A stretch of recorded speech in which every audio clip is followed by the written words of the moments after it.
Hola, feliz año. I'm Jorge Ramos. And I'm Paola Ramos. And this is The Moment.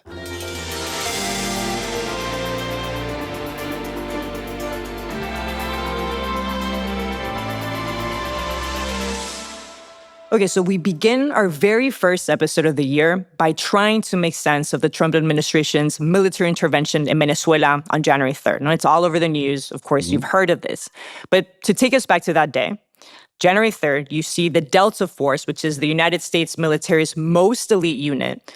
We see this team of people go into Caracas and capture Venezuelan dictator Nicolás Maduro and his wife. And within 24 hours of that raid, Maduro was eventually flown to New York City on Saturday afternoon, and he is now currently being held in a Brooklyn jail facility and is being tried with drug trafficking charges.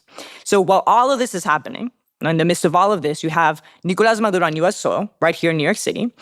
And then you have the president of the United States, Donald Trump, publicly stating that the United States is, quote, running the country, running Venezuela for, quote, an indefinite amount of time. And that's going to be incredibly difficult. And many people don't understand exactly what does it mean to run the country. But the question is, what's at the heart of this intervention in Venezuela? What we know is that it is not a transition to democracy, and it is not regime change. Why? Because, of course, Nicolás Maduro is out, but his vice president, Delcy Rodriguez, she's in control in Venezuela, Paola. It's not all of those things, Dad, but it may also be history repeating itself. Now, we're going to talk about that. But I think most importantly, we want to answer two questions today. What is next in Venezuela? What happens next? And perhaps even more importantly, what does all of this say about the United States' role in the world? So to help us understand what all of this means, what it means in this moment, we're going to be doing what we do best, which is talking to experts on the ground and people that know much more than us. We have Juan Gonzalez, who most recently served as the National Security Council's Senior Director for the Western Hemisphere during the latest Biden administration. We also have Carlos Díaz Rosillo, who served as Deputy Assistant Secretary of Defense for Western Hemisphere Affairs during the first Trump administration, and he's someone who is also currently advising President Trump. And then we have Mariana Zúñiga, who's a reporter, a journalist, and a producer from Radio Ambulante Studios. Most importantly, Mariana is currently on the ground in Caracas and Venezuela, and she's witnessing everything that we're all trying to make sense of from here, from the United States. We'll be right back. Ya regresamos. So right now we're joined by Mariana Zúñiga. Mariana is a journalist. She's a producer for El Hilo, which is, of course, Radio Ambulante's podcast. But I think what makes Mariana special, what makes you very special right now, Mariana, is that you are in Caracas. You're on the ground right now. You're in Venezuela. On top of that, I think you are part of a group of Venezuelans that have decided not to leave the country, to really witness what is history unfolding in front of our eyes right now. And so I can't think of a better person to help us truly understand what's happening on the ground. And so that's where I would love to start with you. What have you been seeing on the ground the last couple of days in Venezuela? Paola, thank you. Thank you for the invitation. It's a pleasure. This morning, for example, the streets of Caracas were still a bit empty. Not a lot of public transportation working. It is a bit normal, of course. It is. It is 5 of January. And people usually get to work after the 6th, after Reyes. So it's not abnormal to see the streets a little bit empty around these dates either. Yesterday, for example, I saw a lot of people trying to get back to normal. Myself, I went and had an ice cream for a moment, just like for the students. I think people are trying, even if it's difficult, to continue with their life, going to work, because the economic conditions in Venezuela does not allow for people to just stop working. Although, there's a lot of opinion on the streets. There's a lot of mixed feelings because in one hand, of course, some people are thrilled. Some people are happy. Maduro, the dictator, was ousted and he's going to face some kind of justice, even though it's not the justice people are expecting, because he's not going to be judged for the things he did in Venezuela, but for other things the United States considered important. But getting rid of Maduro doesn't mean for many that the regime is over, no, right? Power in Venezuela is divided among several figures who still remain in the country. In fact, Delcy Rodriguez, who is Maduro's vice president, appears to be in charge right now, and Trump administration is willing to collaborate with her towards a transition, right? So even if Maduro was taken, for many, it feels that nothing has really changed. But on the other hand, there's people saying, let's trust the process. Transitions are not easy. So I think on the street, there's a mixture of hope, fear, and expectations. Also, you might have seen videos of people queuing. A lot of people are asking this from abroad, queuing for outside pharmacies and outside supermarkets. These images we saw on Saturday and on Sunday, but today we are not seeing that. I think a lot of people went out that Saturday in the morning desperately to make some nervous shopping because they didn't know what would happen. Now that things are getting back to normal, now we are not seeing those images and those queues are outside the supermarkets. You might have thought as well that there will be images of people celebrating, but in general, people are too afraid to do that, to celebrate. Yeah, we saw that. Over the weekend, we saw a couple of images in manifestations with very few people demanding the release of Maduro and his wife.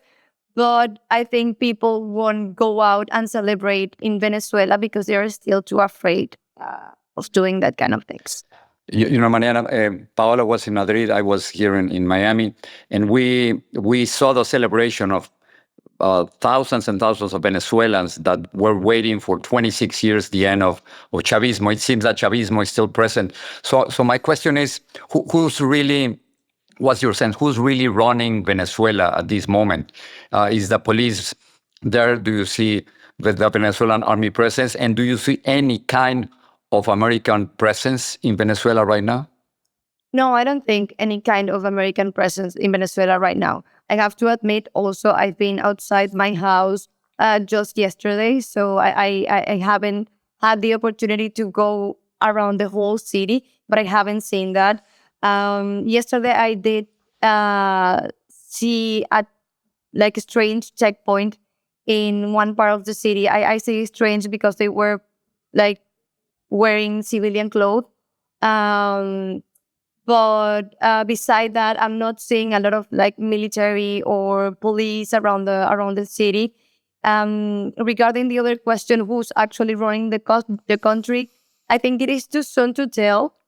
On Saturday, the vice president, who is now the interim president, Delcy Rodriguez, appeared on public television demanding the release of Maduro, and she essentially condemned the U.S. attack.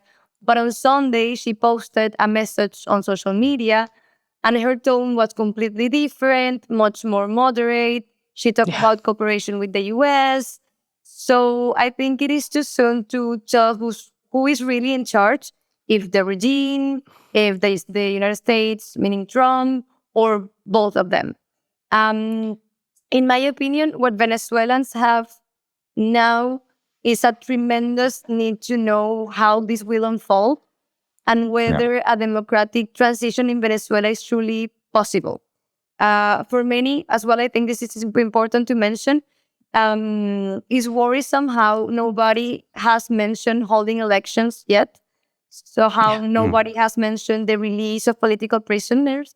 And let's remember that in Venezuela, there are currently more than 800 political prisoners awaiting their freedom. Yeah. I also think that some Venezuelans are uncomfortable about the fact that neither Maria Corina Machado, the opposition leader, nor Edmundo González Urrutia, who won the election last year, will have a seat within this transition. So I think these are kind of the thoughts that people are having. And just to wrap up, I think it is too soon to tell, and we'll have to wait a couple of weeks to know how everything here will develop. Very briefly, Mariana, before we let you go, what is it like for you as a journalist to be covering this? Well, in your country, in your city. Yeah, I wonder if you're afraid. No. Yeah. I think I have to admit that taking into account that for me the same people are still inside the country, I think we have to be very, very careful. And trying to do like a good job as journalist, but for myself, trying not to expose myself either too much. Mariana, gracias. Mariana Zúñiga reporting directly from Caracas, Venezuela. Gracias, Mariana. Muchas gracias. De nada. Y cuídate. Gracias. So right now we're joined by Juan Gonzalez, who of course served in senior positions for both the Obama administration and the Biden administration. And we're also joined by Carlos Díaz Rosillo, who has been an advisor to President Trump. Both of them are experts on the region. We can't think of better people to, again, help us understand what's happening. Both of you have been in a lot of these high stress environments, advising presidents. And so thank you both for joining us right now. Gracias. Thank you. Thank you. Of course. So I want to start by taking us to Saturday. By trying to get us inside of what the Trump administration is calling Operation Absolute Resolve, which is the way that they are labeling the Maduro capture mission. There's a couple of things that we know from that mission, right? Number one, that the Trump administration did not seek congressional approval. And number two, that it seems like the Trump administration has perhaps violated the United Nations Charter, Article 2.4. And so, Carlos, I want to start with you to just really try and help us understand the way in which the Trump administration is legally justifying this intervention. Sure. So this is the second phase of a multi-phase operation. The first phase was months and months of an amazing naval display in the Caribbean, trying to negotiate with the dictator an exit, maximum pressure, either to have him resign voluntarily, which of course he did not do, or to put pressure on the military to oust him, which it did not do. So phase two began on Saturday with the extraction of the dictator and his wife in less than 3 hours, regardless of what you might think about the legality or not. I think everybody has to agree that from a military perspective, it was a brilliant operation that did not cause any loss of American lives, not even any injuries on the part of the Americans. And now phase three is beginning, which is the transition, a transition that is not going to take a day, a week, or a month, but probably several months. In terms of the legality, I think the Constitution is very clear. Article 2 says that the president is the commander-in-chief. There's only one place for the Congress to intervene directly, which is to declare war. We're not at war with Venezuela. There's no declaration of war. The War Powers Act makes it very clear that the president has up to 90 days to deploy troops abroad. There are no troops currently in Venezuela, by the way. This is a 3-hour operation in and out. So I think the president is completely authorized within the U.S. law to act in what the president perceived was a direct violation of American national interests. Juan, I want to give you a chance to respond to Carlos. What do you think about that? Yeah, I mean, so I don't totally agree on the legal justification, but there is a precedent for presidents doing what the president did on Saturday. I think the justification that this administration used, to be more specific, is that law enforcement authorities, they're using the military to accompany law enforcement officials to execute a warrant for Maduro, who has been indicted for drug trafficking and gun running. And I think the best historical comparison is Panama 1989, where the U.S. captured Manuel Noriega and brought him to trial in the United States. But Venezuela is a different, I think, kind of scenario. I think on the legality question, the use of unilateral action against drug trafficking vessels, the legal justification that I think has been briefed to Congress, was part of an Office of the Legal Counsel memo, I think basically boils down to the president being able to designate any sort of enemy combatants, right? And that's something that I think is very concerning. I think the legal logic here has been very expansive. There's presidential claims that the power to designate people as combatants unilaterally is something that is not just something that could be used internationally, but potentially domestically. I think that's part of the debate that's going on right now in Congress. Senator Warner, Kim, and others have come out kind of, decrying this as something that was a legal justification or law enforcement justification to promote regime change in this instance. And I think why this matters domestically is that this, again, does not automatically stop abroad. I think once the president claims the power to decide who is an enemy without oversight, the line between foreign policy and domestic power starts to blur. But I'll say like being very like clear-eyed about this is that I think we need to remember in U.S. history that the U.S. can be a very ruthless international actor in advancing its interests. I think the legal questions of the debate have not been totally resolved. I think the biggest question right here is what comes next, and there's a big danger that this becomes a mission accomplished moment that Bush had during Iraq. And so I think this is just the beginning, as Carlos mentioned, of a phase 3 that is potentially very, very complicated. Venezuela's larger, poorer, far more geopolitically important. And I think the arrest was the easy part. Managing comes next is going to be the real challenge for this administration. I think on that point, Juan and Carlos, right? I think that the question of what comes next beyond Venezuela, not just even in Latin America, I think obviously part of the justification, part of the legal justification is this idea that Venezuela, run by dictator Nicolás Maduro, is a narco state. And of course, now Maduro's facing these drug trafficking charges. But if we follow that logic, and if we also understand that Venezuela is a player in the drug trafficking landscape, but it's not a major player, you have players like Mexico, you have players like Colombia. Does this mean that the Trump administration could now legally justify, say, attacking Mexico or Colombia? Carlos, what do you think? I think that's a great question. And I think now that the U.S. will have access to intelligence, if the U.S. is indeed running Venezuela, as President Trump has mentioned, and if indeed the government of Venezuela, led by acting President Rodriguez, will cooperate, as I expect she will, we're going to get access to tons and tons of intelligence. Intelligence as to which regimes were involved in this narco endeavor, whether the Venezuelan regime financed illegally campaigns throughout Latin America. So I think there are a lot of Latin American leaders right now who are very afraid that all this information will come out.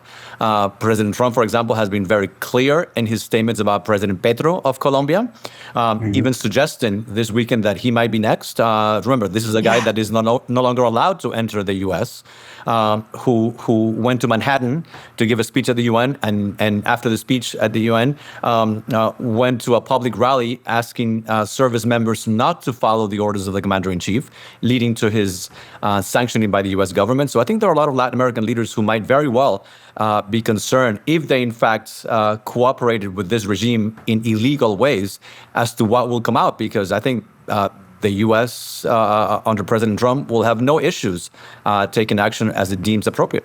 Is there anything about that gives you pause, Juan? Yeah, I mean, I think the whole foundation of this administration's justification for the designations, but also for the law enforcement assets, are tenuous. And I say that because the intelligence community in its national threat assessment, and you have to assume that on the classified part there was even more detail to this. It basically said that the argument that for example, Cartel de los Soles is this kind of vertically integrated criminal structure led by Nicolás Maduro was just not supported by the evidence. So I think we can debate that, right? And the intelligence community has debated that for a very long time.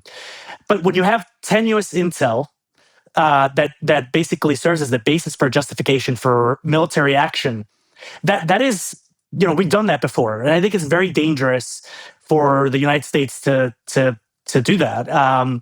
The danger here is now I think the United States has gone down this road, and they will own the consequences, good or bad, of what happens. In terms of what happens next, I also don't think we really have to speculate too much about scenarios. I think there's one, the most likely one is already unfolding, as Carlos referred. Delcy Rodriguez is now the acting president, as you mentioned. The core power structures inside of Venezuela remain intact. The military security services and criminal networks are untouched. So this is not a rupture or regime change. It's Maduro light right now. It's a handoff. And I think in that regard, I think that the Trump administration has maybe learned some of the lessons of Iraq, that de-Baathification, as we did in Iraq, was a mistake.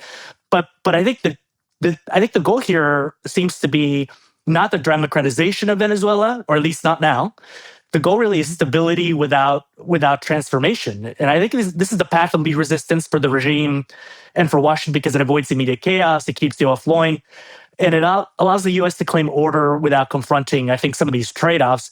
I think maybe this is my kind of analysis, I think maybe we will have elections inside of Venezuela, but not before the U.S. takes full control of Venezuela's natural resources. And I think that puts the Venezuelan opposition in a very difficult position. We saw the president's press conference and then Rubio's appearance on Face the Nation, where they, recognized Maria Corina Machado for the leader that she is, but they basically set her aside and they said, we'll get to that later.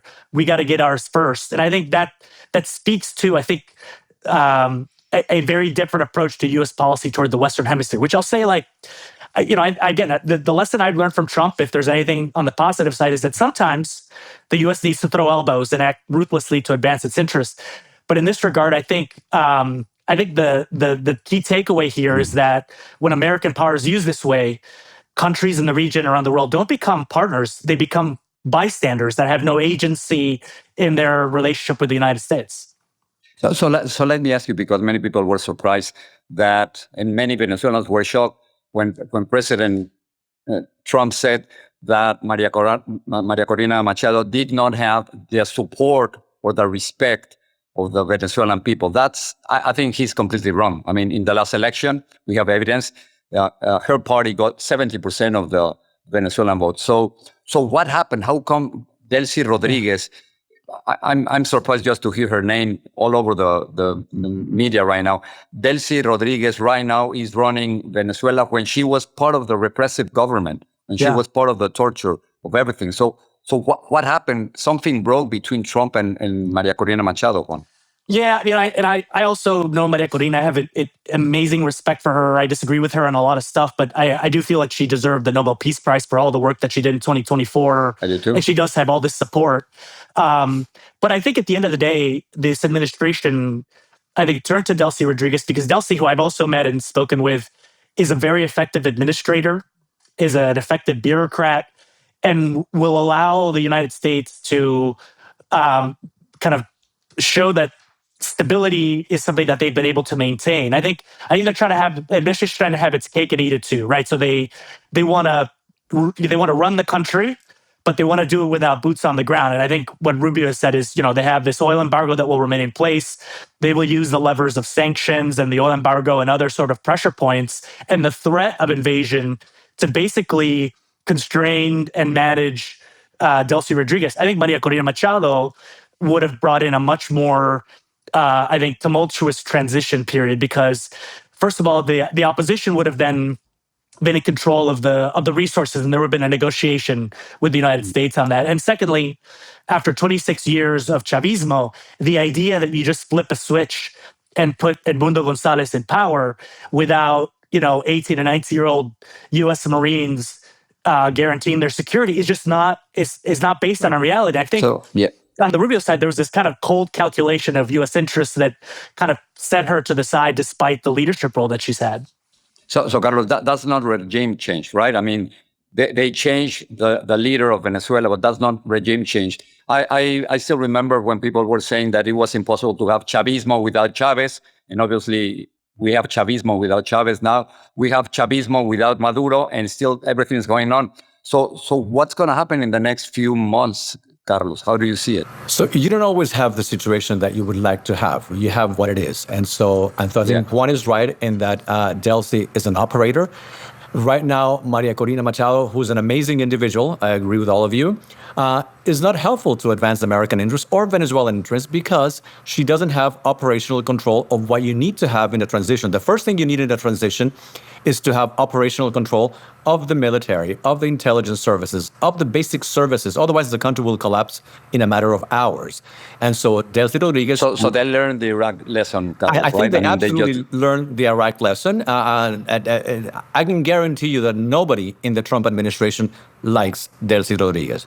But she right now is useful to help with this transition. She's helpful for this transition to get operational control over the country so that the country doesn't descend into chaos. I think eventually there is a role for Edmundo Gonzalez, for Maria Corina Machado, but not right now. As much as I don't like to say it, right now we need to have operational control over the country, which is why President Trump was very clear that Delcy Rodriguez has to cooperate with the U.S. government or else. And that or else was very clear because he very much said that if she doesn't cooperate, her fate will be worse than Maduro's. So I think she will fully cooperate. We're seeing signs of that already. Her rhetoric in the hours after the capture of Maduro was very heated. She's now calmed down. And I think she will fully cooperate with the U.S. government. But the number one priority here is to get operational control over the country. And for that purpose, she serves American interests. So are we in front of a new doctrine, not the Don Roe, but maybe the America for Trump doctrine? Let me Which ask is about that? Yeah.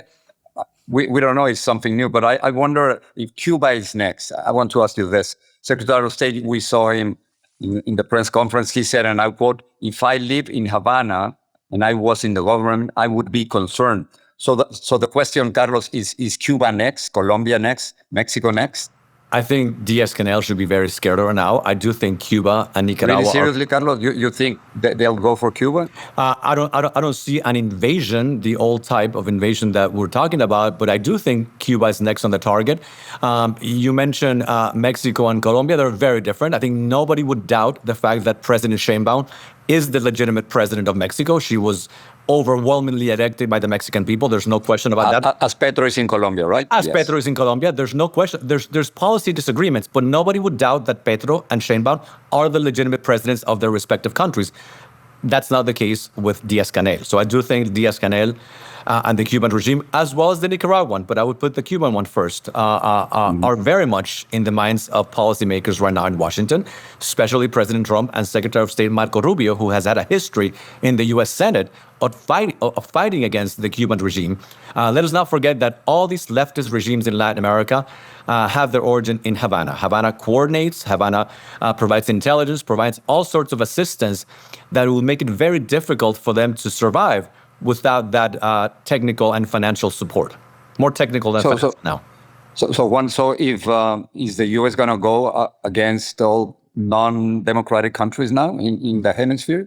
Well, I mean, I think you need to look at the example of the pardon of Juan Orlando Hernandez, the former president of Honduras, who was, he was investigated and accused by who was subsequently Trump's lawyer, Emil Bo, and went to jail, was convicted by a grand jury for trafficking 500 metric tons of cocaine. Similar charges to the ones that Maduro is facing. This is not about democracy. This is about, I think, power, right? So some narco traffickers get the pardon, some do not. So I think we, to kind of Carlos' points, we are really talking about paradigms here, and I think that the Biden administration, if we could kind of compare and contrast, made a very different bet, right? We, whereas Biden tried to shape outcomes, Trump is trying to own them directly. I think we invested, imperfectly, in a democratic outcome. We walked through elections, sanctions relief, and international legitimacy. Our goal was to influence, and we knew that was going to be a long-term process, but we didn't want to own the outcome, and we knew that we wanted to treat like Venezuelans as political actors, not just a problem to be managed.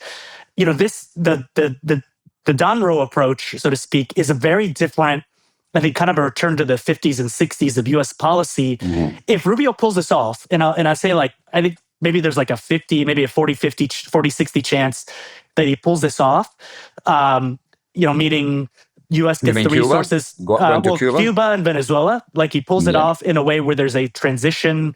Maybe it's peaceful. I don't think it will happen, but let's say he pulls this off. It will affect the paradigm of U.S. policy engagement toward the Western Hemisphere for a very long time. I think the most likely scenario are disorder in Cuba.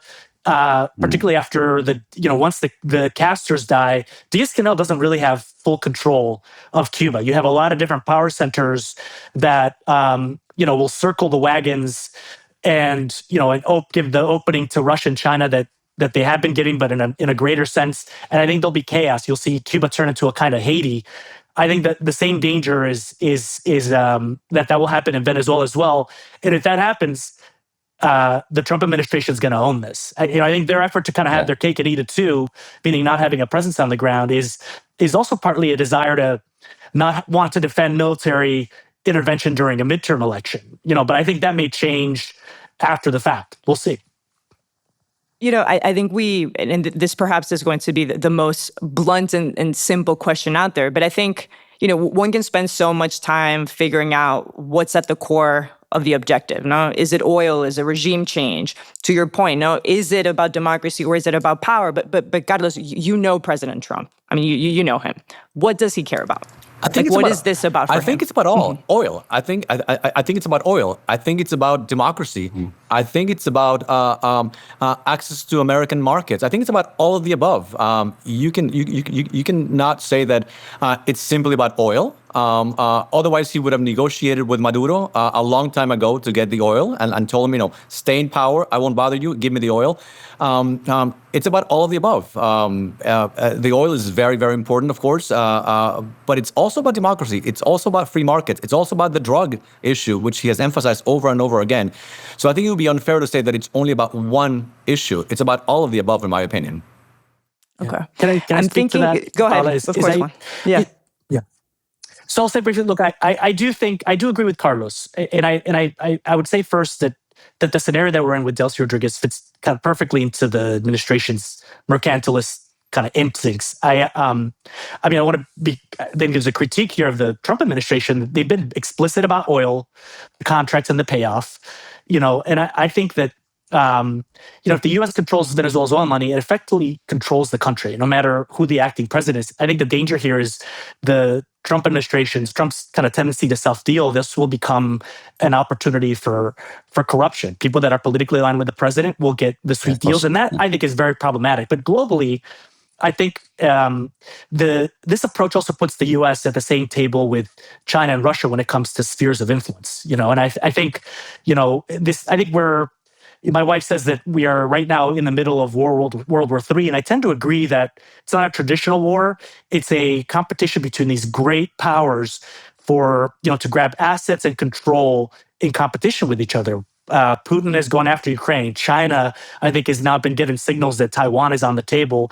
And the U.S. is going after one of the largest resources of oil, I think the largest reserves of gold in the Western Hemisphere, and a lot of critical minerals in a competition for resources at a key time when the world is changing dramatically in the United States. And I think the question is this how the U.S. is, and how is this going to affect U.S. standing in the long term?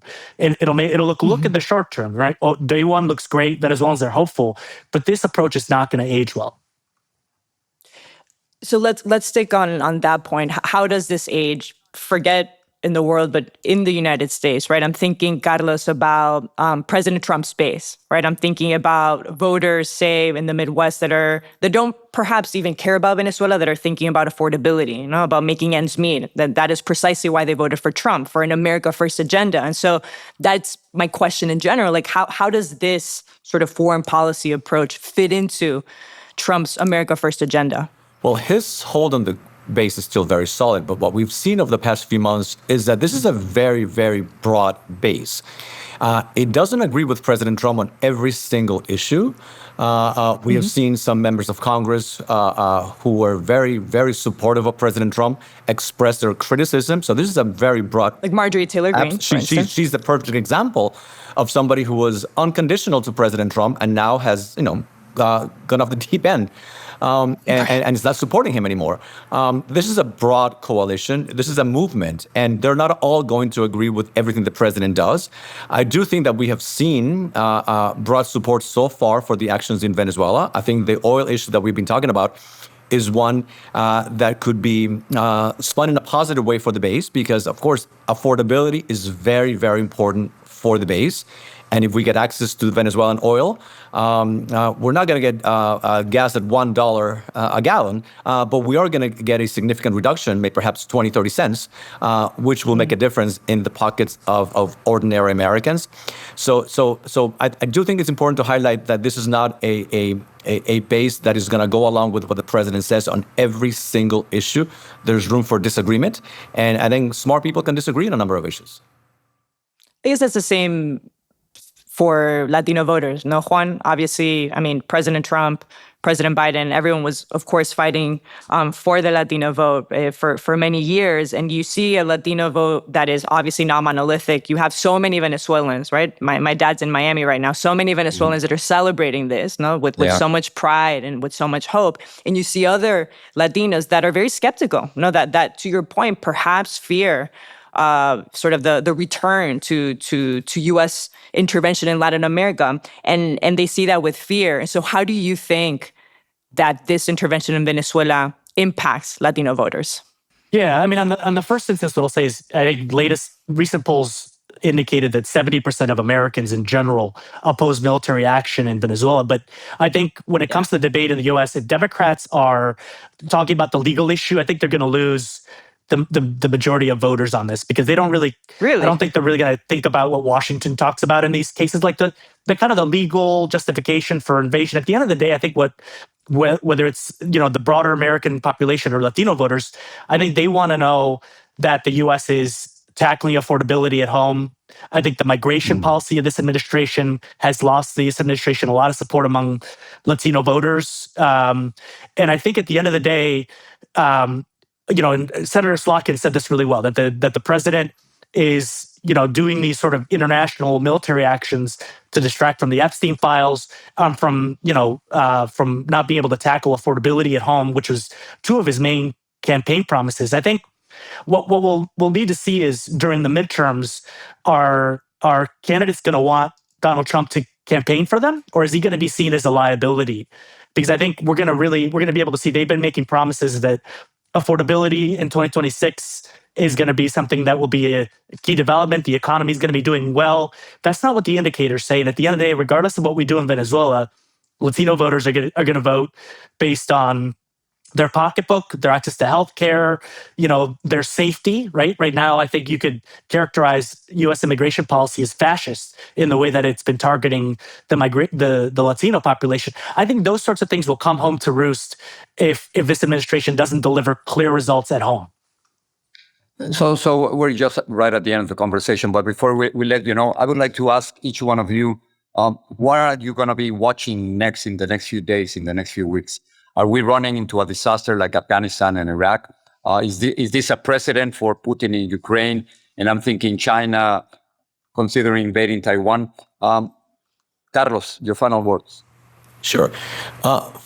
For far too long, those of us who care about Latin America have been complaining that both Republican and Democrat administrations have ignored Latin America to our peril. And as we've been falling asleep at the wheel, the Chinese have come in a very smart way and really become Latin America's number one trading partner outside Mexico and a few other countries. And so I think the president's national security strategy, which was unveiled in November, made it very clear that we're back in business, that Latin America, that the Western Hemisphere is going to be critical to American national interests. So I'm going to be looking at how this action in Venezuela is going to be followed by other actions in Latin America. And I don't mean interventions. I mean concrete, specific actions with the leaders of Latin American nations. And in the case of Venezuela, I'm going to be looking at who is going to be named by the U.S. government as, to use a couple of words, special envoy, right? Secretary Rubio can't be the one running Latin America. He has a couple of daytime jobs. So who's going to be just a couple designated by the U.S. to oversee this massive operation will be something that I'll be looking at. Yeah, so I'm specifically on Venezuela. I'm going to see there was a report that investors are going to head down there in March. I'm going to try to see how quickly this administration can deliver on the results of this approach on the oil and gas sector, because I think that will be key. How quickly will they move to actually potentially push for elections? I think on Venezuela, that's going to be, is there going to be migration coming out of the country? Is there going to be violence? Are there actually going to be negotiations between the Delcy Rodriguez wing and elements of the opposition? I think that will be key to watch inside of Venezuela. More broadly than that, I'll be interested to see how the rest of the region really reacts to this approach. Right now, it's been divided as a left-right issue. I think in Europe and in Canada, everybody wanted Maduro gone, but they're reserving judgment on this approach to see if it actually blows up in the administration's face. But what I am concerned more broadly is that the U.S. is seeing the United States today as a similar threat to NATO as Russia. And that, I think, does the U.S. start getting marginalized and alienated in the international community? And can it really act on its own in this regard? I think that's something that we will see over the next year and a half that will play out. Just one more question, because one of the things we love to do in the show is really take the time to look back, at history, so we can understand how to look forward. And so I would love to end on that note. When you think of the United States legacy abroad, when you think of our history of intervention abroad, what lesson are you both carrying with you right now as we see the next months unfold in Latin America? Juan.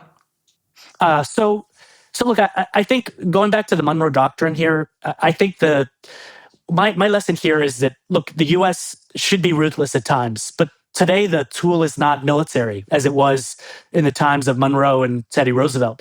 Today the tool for us to dominate is economic. And I think China understands this. They've been integrating themselves into the supply chains of Latin America economically for a very long time. And it's hard for the U.S. to do this. We're really good at invading countries. We're very bad at nation building or very kind of ambitious economic agendas. And that's what it's needed if we want to have, quote, some sort of hegemony. It gives agency to the Americas. And Rubio's paid some lip service to this, but it really needs to be a priority if the U.S. is to compete and to dominate in the 21st century. Carlos? I think for far too long, the U.S. has been leaning from behind, has been afraid to exercise its powers to advance American interests. Remember that the job of an American president is not to be popular in Brussels or in capitals around the world. It is to advance American interests. And there's different tools to do so. One points to economic tools, which are absolutely critical, but we also have military tools, political tools, diplomatic tools, and it's an all-of-the-above approach. And I think what I like about what the administration is doing is that it's not afraid to lead. It is not afraid to say what's important to American interests, even when that's not popular to hear in capitals around the world. Okay. Juan Gonzalez, Carlos Díaz Rosillo, what a year. Already. Yeah, but thank you both so much not for even your a week, expertise. right? And look at us. Thanks for Thank having you. me. Anyway, Feliz Día de Reyes a los dos. Gracias. Thank you Igualmente. so much. Es verdad. Gracias. The Moment is a production of Radio Ambulante Studios in partnership with iHeart's My Cultura podcast network. Our staff includes Daniela Alarcón, Miguel Santiago Colón, and Lisa Cerda, with help from Paola Aleán, Diego Corso, Natalia Ramírez, and Elsa Liliana Ulloa. The CEO of Radio Ambulante Studios is Carolina Guerrero. Executive producers at iHeart are Leo Gomez and Arlene Santana. Pablo Cabrera, Dylan Unger, and Mark Hampton also serve as producers. Sound design, final mix, and theme song by Díaz Gonzalez. Our hosts are Jorge Ramos and Paola Ramos. If you like this episode, please share the word. Recommend The Moment to anyone who might enjoy unpacking these complicated times with us. And if you like The Moment, pero también te gustan los podcasts en español, check out Radio Ambulante Studios. Our shows, Radio Ambulante, El Hilo, and Central are really worth a listen. I'm Laura Rojas Aponte. Thanks for listening.